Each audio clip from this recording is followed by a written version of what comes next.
Yo, this is why you shouldn't even bother investing unless you've committed to doing it for a long time. Our first 100K in net worth took 29 years to save up, 350 months of learning, working, saving, investing, and that's all before we had any big milestone to speak of. But since then, since that 100K mark, our net worth has exploded. Your net worth grows so much faster after 100K, and it's really difficult to kind of wrap your mind around, which is exactly why I've made this video today. So right now I'm going to share with you our personal net worth and exactly how and why it grew so much faster after 100K, how fast it went from each 100K to the next, from 200 to 300 to 400, all the way up past $1 million. And it's not a flex, it's just trying to be transparent so that you can learn from this potentially and apply things to your own life. Hey, if you're new here, I'm Brendan, and my wife and I just became millionaires last year at 37. We're set to retire 20 years early, which is pretty amazing. Or if we want to, we can just coast, stop investing entirely, and spend all that money on our lifestyle, because if we stop investing now, we'll still have enough for a traditional retirement age to just coast in. And that's pretty amazing. That's called Coast-Fi. I make personal finance and investing videos most weekdays here for you on YouTube, so if you want to catch some more, subscribe, but let's get into the video. The crazy thing about your net worth is realizing that it can actually grow, and it can grow at a crazy, crazy rate if you're doing the right things. If you're saving and investing well, if you're investing in yourself and growing your career so you can grow your paychecks, you have more money to save and invest. But when you start, it feels like you're stuck there for forever. My net worth in 2009 was maybe $5,000. Like if I sold my car, if I sold everything I had and scraped together all the pennies that I had to my name, maybe $5,000. And it really didn't change much. I mean, before and after that point, it was kind of stuck there around $5,000 for what seemed like for forever. And unless you do weird stuff that other people don't do, it's going to be stuck there for forever. Like you live like a normal person, you're going to have finances like a normal person, but you've got to start doing irregular things to get these kind of amazing results that we all want. And I didn't really even get that until I was out of college for years and years. I graduated in 2009, which of course was a terrible time to have a job. I didn't have a job for like a year. And then I just did whatever I could here and there, trying to cobble together some skills and a paycheck and have some fun along the way. But I didn't even get serious in my career until 2014 when I became a construction manager at a commercial construction company. And so what happened there between graduation and 2014? Well, all I was basically doing was working, saving a little bit of money, and eventually I started investing. So right around 2010, I got a job at Target, the retail store with the big bullseye. And Target allowed you to start a 401k almost immediately. There was no big waiting period or vesting period. So I knew enough about a 401k to know that if you put money into it, and your employer has a match, then you're getting free money, essentially. You're like doubling your money, depending on the situation, depending on how they have it set up, maybe right away. So I could put in $50 a paycheck and have invested $100 a paycheck. So I started doing that. But of course, when you're making $15 an hour, when you're trying to live on your own, you have almost no money to invest. So it was very, very small amounts. It was little paltry amounts. I think it was like 3% of my paycheck actually went into that 401k and started this growth journey. And as small as that seems, $50 at a time, $27 at a time. That was one of the best decisions I've ever made when it came to my money. Potentially the best decision I've ever made. Because even though my net worth really didn't change for the couple of years that I worked there at Target, the crucial thing is I had kicked open the door of investing, and now as an investor, I had an investment account. I had a balance I could check on whenever I was there at Target. I'd log into my little account and go, oh yeah, I've got $900 in my 401k or whatever it was, $1,100 by the time I'm leaving. Great. And then because I had that money and because I had the experience enough to have that account, then when I got the next job at a car dealership, I rolled over that 401k to their 401k. And I could keep contributing to it. I could keep sending in, pennies per week. It's like almost nothing, but it was there. It was happening. And so 4 years out of college in 2013, my net worth had grown to $15,000. It had tripled what it was just immediately out of college, which, that's not the hardest goal to do, but still tripling your net worth is pretty awesome. And $15,000 is still nothing to shake a stick at. Who cares, right? And that's how everything starts in life. Oh, you're going to be a runner. Great. You can barely run 1 mile. Who cares? Well, yeah, when you start anything, it's not impressive. When you start investing, it's not impressive. It is depressingly slow. Ridiculously, absurdly, soul-crushingly slow. But if you start, you've got a potential for it to be bigger. Then 5 years after college, I became a commercial construction manager and got a little bit better paycheck, and I got married. My wife brought a little bit of cash into the relationship. I made sure, I think it was before we even got married, that she opted into her work's 401k whenever she got her job. And so now we've both got 401ks. We're both establishing this habit of investing as early as humanly possible. And in that first year of our marriage, our net worth basically doubled. Went from about $34,000 to almost $70,000. We lived in small, cheap, not impressive places. We lived in these little apartments. We saved a lot of money. We lived very modestly, and we saved and invested hard. We wanted to buy a house and we wanted to invest. And so because we did that hard, then another year after that, we finally crested 100K in our net worth. And just so we're clear there, both of our combined salaries didn't total 100 grand, I think, for the first few years of our marriage. I was starting under $40,000. I think she was starting somewhere around $40,000. And so we didn't have like crazy amounts of money. This was not San Francisco Bay Area tech bro, 300K per year salary here. No. This was living very cheaply and saving very aggressively. So that took us to 2016, where we finally got our first 100K, and that was 29 years of work. Now, technically, that's a little bit of a cheesy number to say it's 29 years because, from birth to 29 years, it took us that long to have 100K net worth. But in reality, you're not like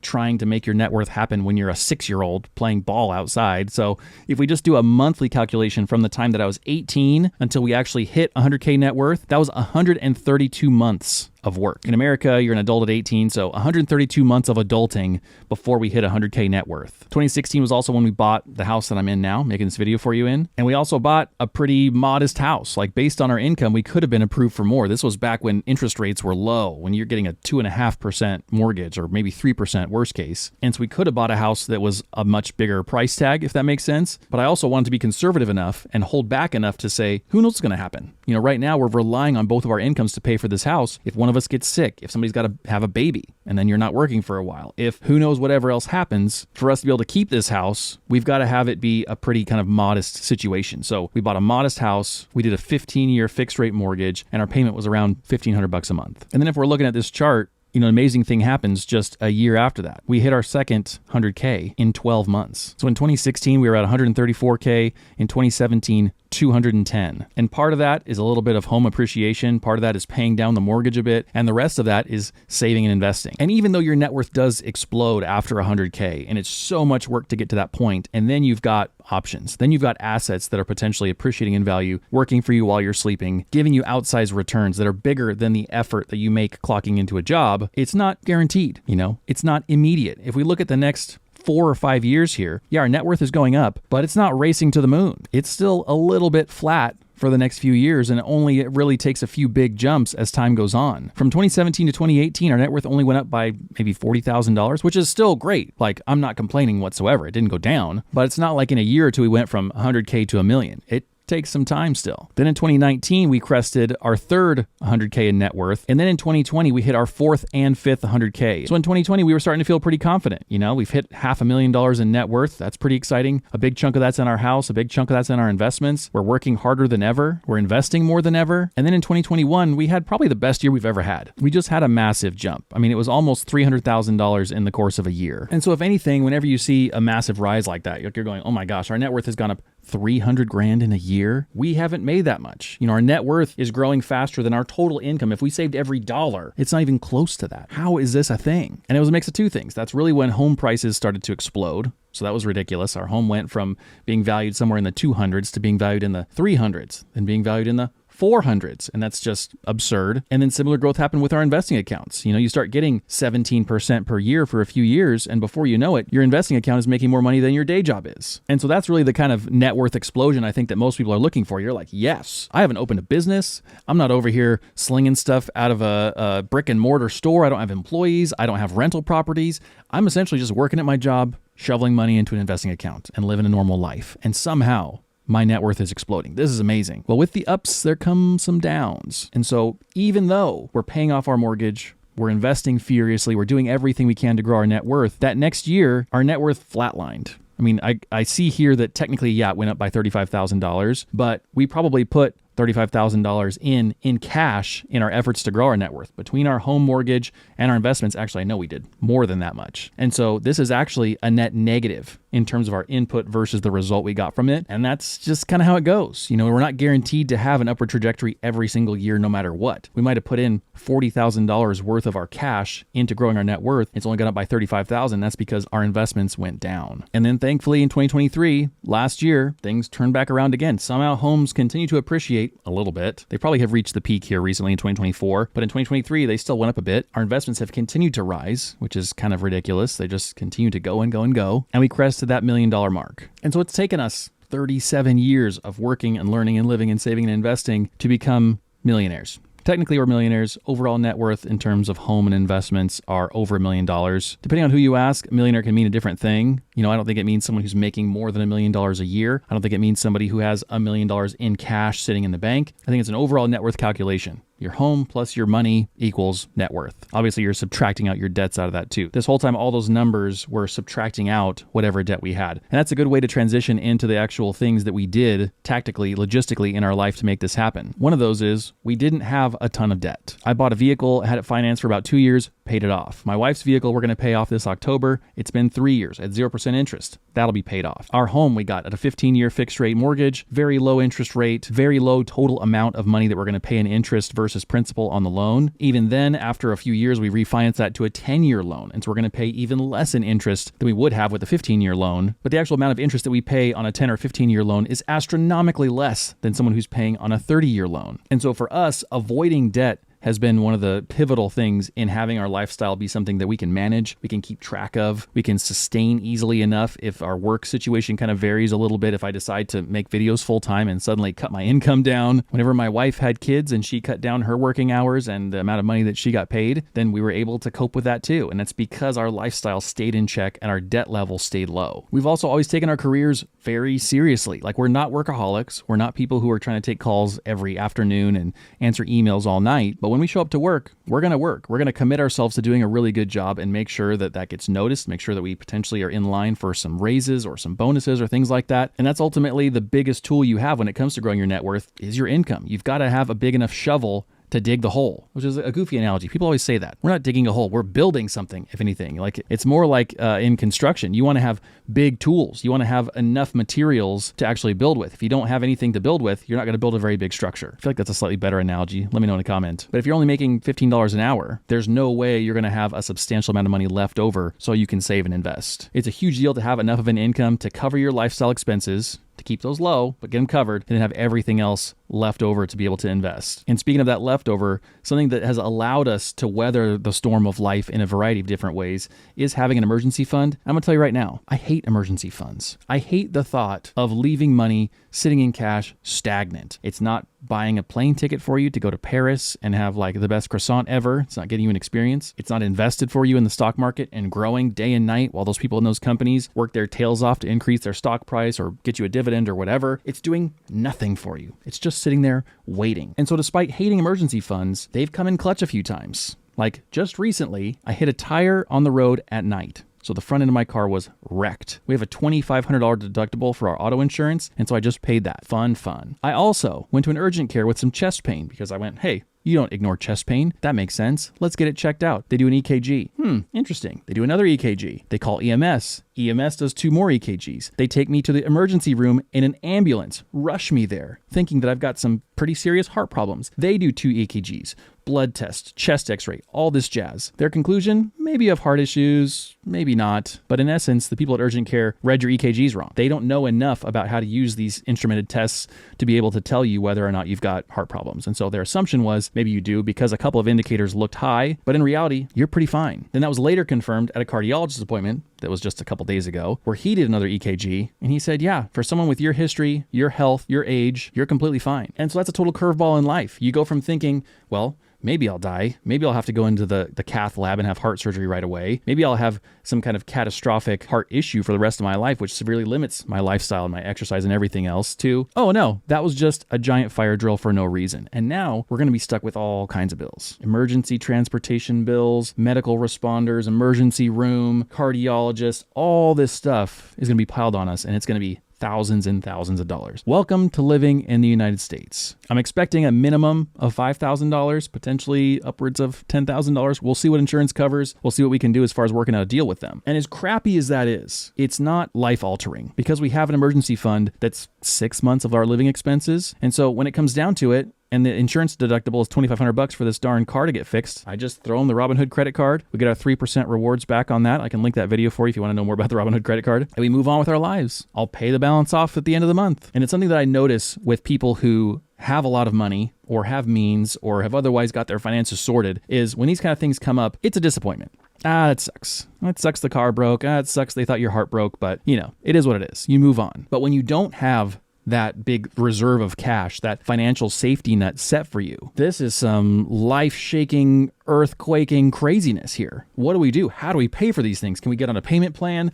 Do we put it on a credit card and make payments? Do we have to somehow get a 0% credit card and try and span that out over the next 12 months? And how do we get this covered? And it becomes this whole life shuffle that for a lot of us doesn't need to be there. Some of us have had a hard time. We've been dealt a terrible deck of cards, and I understand that. But for a lot of us, our financial problems are just self-inflicted. We make enough income, but we choose to put ourselves into these dire straits because of our stupid lifestyle choices. Do you have to have the brand new $60,000 truck? Do you have to have the $600,000 house? No, but we opt into those things because we want to look cool, we want to have fun, we want to have the cool lifestyle, we want to go on that trip. And then when the crap hits the fan, so to speak, when you're riding in the back of an ambulance on your way to the emergency room, you don't have any way to pay for that stuff. And so a lot of these decisions that have set us up to have this kind of net worth growth have been these not sexy decisions. Not going on the trip, not buying the fancy new thing, not buying the biggest house in the nicest neighborhood. But what that's given us is a financial stability to grow this net worth now and to grow this nest egg now that's going to serve us really well for the rest of our life. And so for me, I always draw the conclusion between your financial life and your health, like your exercise life. And it would be the equivalent of you saying, I'm going to work out really hard for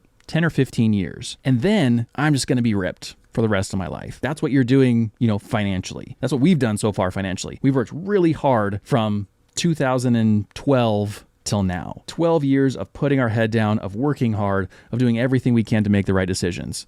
And from here on out, we could slack off a lot. We don't have to be on the diet. We don't have to do 1,000 crunches every weekend. We're not going to the gym for 2.5 hours every day.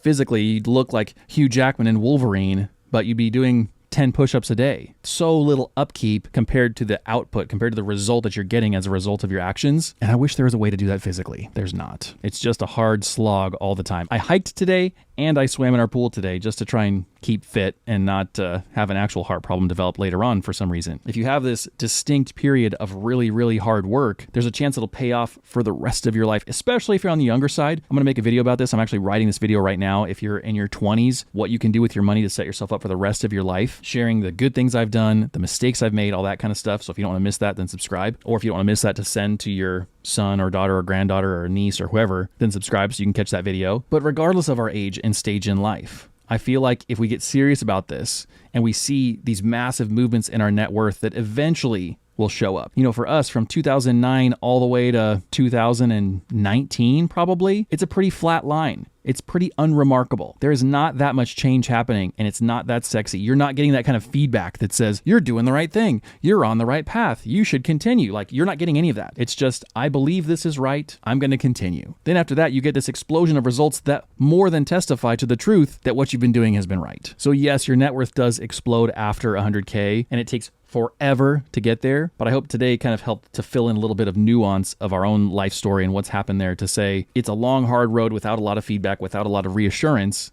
but you've got to keep going, keep doing the right thing, and eventually it'll continue to explode and be totally amazing after that. Even just reaching 100K net worth, to go from a $5,000 net worth to 100K though, that's still amazing because you've got so much more financial security in life than the average person. The median net worth is something like $240,000. So when you're 35 or 40% of the way there, just at 100K, it's a huge goal to set your sights on. If you're not there yet, set that as your net worth goal. Put your head down and don't come up for air until you reach it, and it will be amazing. You'll be so glad you did. The secret comment word for today is swim, because I went on a swim today, because you can put your head down and do the work and not come up for air until you reach 100K. So put the word swim in the comments somewhere, hide it in your comment if you want to be goofy and just have fun with that. Otherwise, thank you channel members for supporting me directly. As always, you're so crucial to my mission of being able to be here on YouTube and make these kind of videos for people and do it for free. Members get extra videos and priority reply to comments, and they get some extra goodies in the comment section that nobody else gets. And so if you want to see those members only videos or see some more behind the scenes kind of stuff, then you can become a member too. There's a link for that in the description. And I think there's a link next to the subscribe button too. You can become a member. I think it says join, should say join. Otherwise, everyone else, thank you so much for watching, and I'll see you tomorrow. Bye.